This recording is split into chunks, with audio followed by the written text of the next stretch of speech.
Welcome back to the channel, guys. So today we're going to be looking at inequalities. Now, an inequality just means that there's an imbalance between two or more things. Now, in math, we represent inequalities by these signs. You might see something like this or like this. Now, what does this mean? This is the greater than sign. This is the less than sign. It just means what numbers on this side will be greater than this side. And over here, what numbers on this side will be less than this side.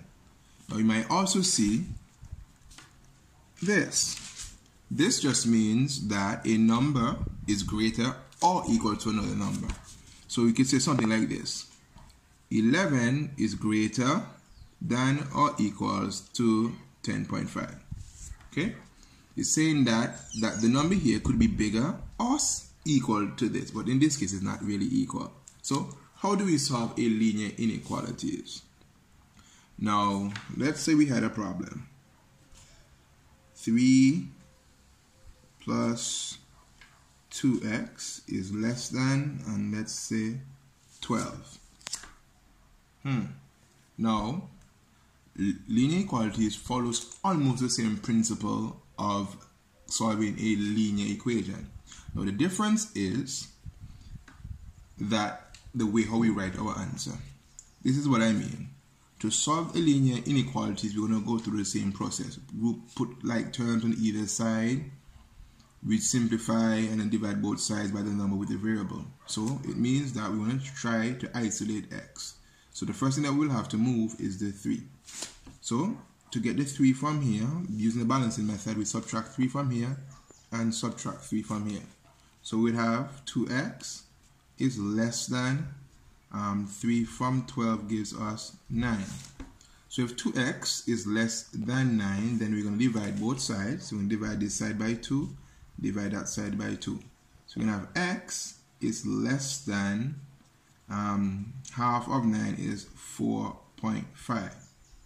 Now what this means is that any value that for x which is less than 4.5 satisfies this inequality.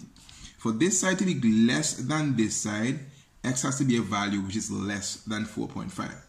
For example, if we say that x is equal to 4, just giving an example, if x is equal to 4, we'd have 3 plus 2 times 4, and that should be less than 12. Let's find out. 3 plus 2 times 4 is 8. Is that less than 12? 8 and 3 is 11, and that is less than 12. So any value for x which is less than 4.5, when I put it back into the inequality, it is going to give me a value that's less than 12. For example, if another example, if x was 0.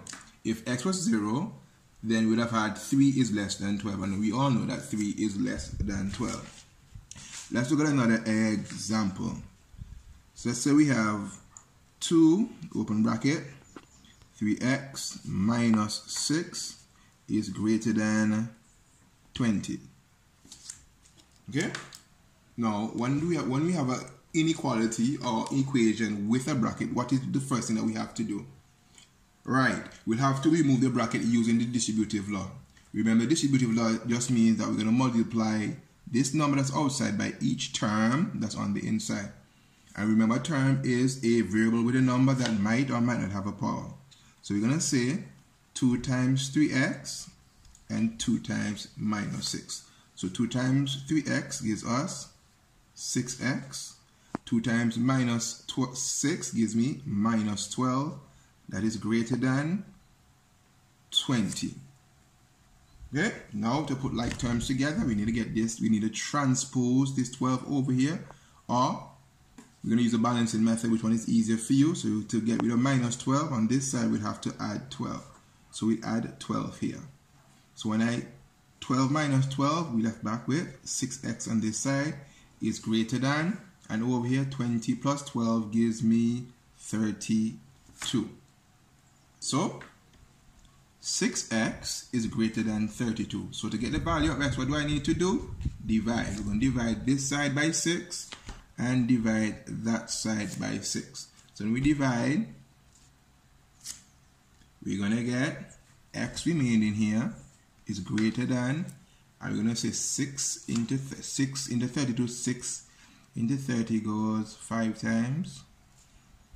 Remainder 2 Then 6 into 22 goes 0.33. So any value for x that is greater than 5.33 satisfies this. So let's think about numbers which are greater than 5. So when we write our answer as a set, so any number is greater than 5, so x could have been 6, x could be 7, x could have been 100. So any of these values which are greater than 5 satisfy this condition. Okay, let's look at this one. Minus 4x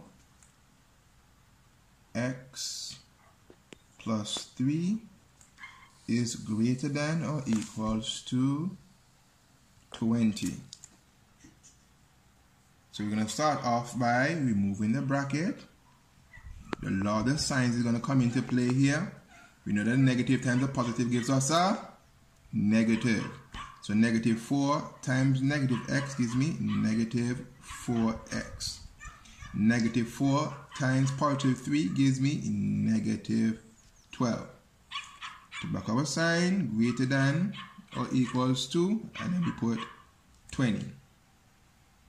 Alright, so now let's get rid of this 12 right here. We're going to transpose it, or using the balance method, to get rid of minus 12, I have to add 12 for here, so I get 0, and I add 12 here.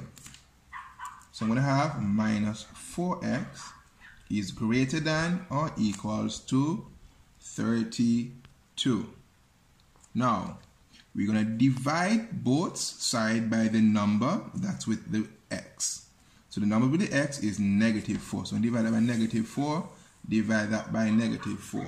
So x would be greater than or equals to 32 divided by 4.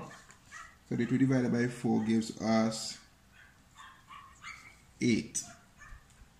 And not just 8, negative 8. So when we're writing our answer for this particular problem, we have to include the minus 8.